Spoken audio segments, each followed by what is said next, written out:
Sean Boyle for Occupy London and the Occupy Justice Old Street Magistrates Court. These are the cells beneath the Magistrates Court, and Occupy London would actually like to interview many people with regard to the international financial crisis. Top of that list would have to be Fred Goodwin, the ex-chief executive of the Royal Bank of Scotland, and also the Dutch investment bank ABN AMRO, who he bought for a snip at 45 billion, and then shortly afterwards the UK taxpayer had to bail the whole institution out for another 50 billion, so that was 95 billion just zooming out of the UK economy. Ironically, around this time, the Dutch government agreed to send a few troops to Afghanistan to help out. I think they sent something like 95 troops for about 95 days, so that's a bargain. 95 billion for 95 troops for 95 days. Next villain in the Rogues Gallery, Gordon Brown, dictatorial Chancellor of the Exchequer and then Prime Minister. His iron-like grip on the regulation of the banking industry in the United Kingdom went on for about 13 years.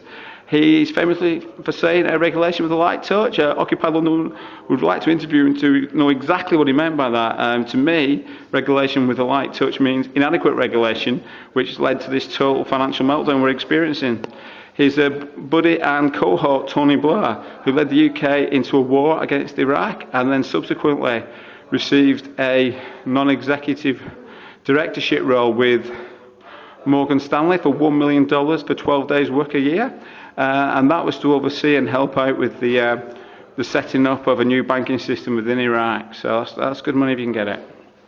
Across here, Corporation of the City of London constantly lobbying for minimum regulation so that its members can just fill the boots with other people's money. And here are two of the villains responsible for a loss of a lot of that money. Halifax Bank of Scotland.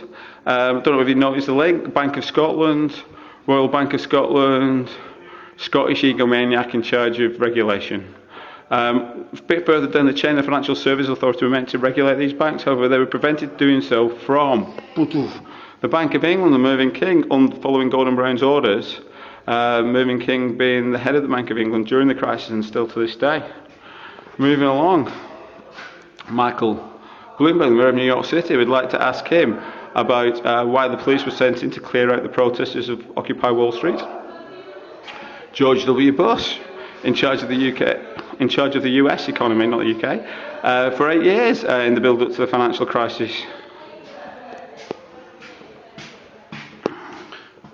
Here we've got what kicked off the international, essentially, Chernobyl of the financial world. Fannie Mae and Freddie Mac, the Ginger Rogers and Freddie Starr of our financial irregularities. The subprime mortgage toxic debt was just fed into the world financial system in a type of financial terrorism overseen by the Federal Reserve of the United States and implemented by gangs of financial criminal stroke terrorists in the name of JP Morgan, Merrill Lynch, Goldman Sachs and Morgan Stanley, who made an absolute fortune in the build-up to the financial crisis.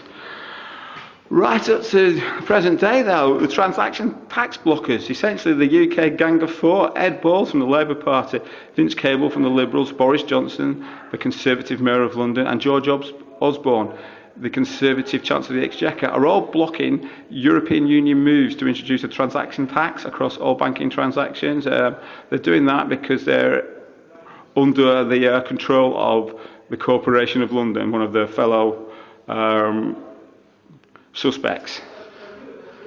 So essentially, the whole of the financial crisis, really what we need to discuss and look at is Anglo-Saxon Cheatonomics, which is really at the heart of the financial crisis. So this is Sean Boyle, and the very last person who's going to be arrested here in the Old Street Magistrates Court is going to be Bill Posters. He's going to be put into this cell and locked up for the evening. This is Sean Boyle reporting for Occupy UK TV.